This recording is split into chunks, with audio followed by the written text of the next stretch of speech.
Hello everyone, my name is Pavel and today I'm going to show you something a little bit more different. If you saw the Circle movie with Tom Hanks and Emma Watson, you will probably know what I'm talking about, but if you don't, let me explain. In the movie they had a small camera that was able to stick it anywhere and stream 4K video across the whole globe through the satellites.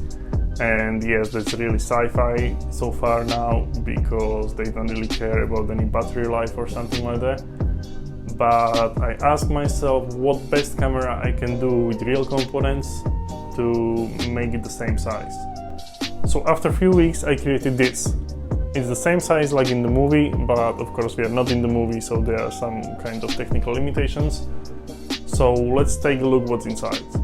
The most important thing is processing power. If I want to create such a small camera, I cannot really use any ARM Linux board like Raspberry Pi, because they are still quite big and also have a relatively high power consumption.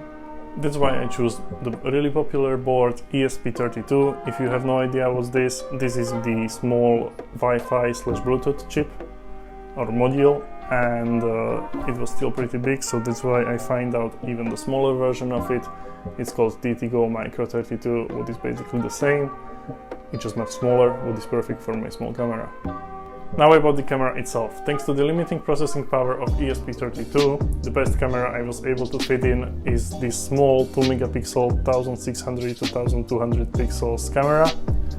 What is not a lot, it's something like you was able to find in the first iPhones, but if you want to make something that small, you need to make some sacrifices. Another key component is a battery inside. With batteries it's pretty easy, the bigger one will last longer, and it's a really big problem if you want to create something small or thin, but I was able to find this small 200 milliamps one and seems to be enough for my project.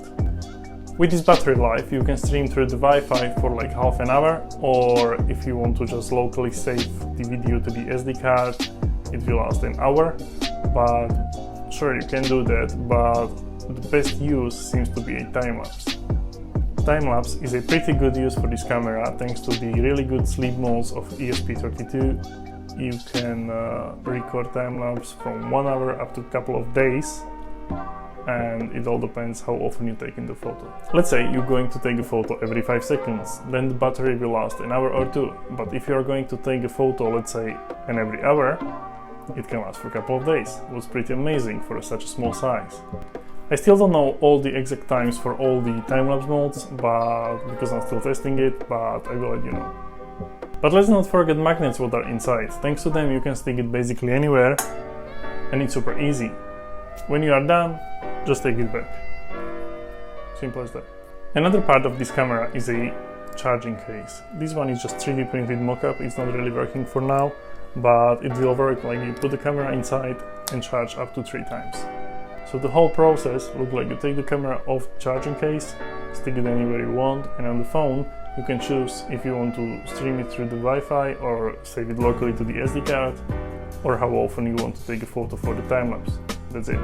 When done, you just take it back, put it in the case, it will start charging, so you will be able to download the recorded contents to your phone through the Wi-Fi, and after 20 minutes it will fully recharge, so you will be able to record something else again. You can repeat this whole process up to 3 times, and then you need to recharge the case itself, basically like the AirPods. If you are interested in this project, you can visit the website in the description below. And don't forget to subscribe, like and comment, and see you next time.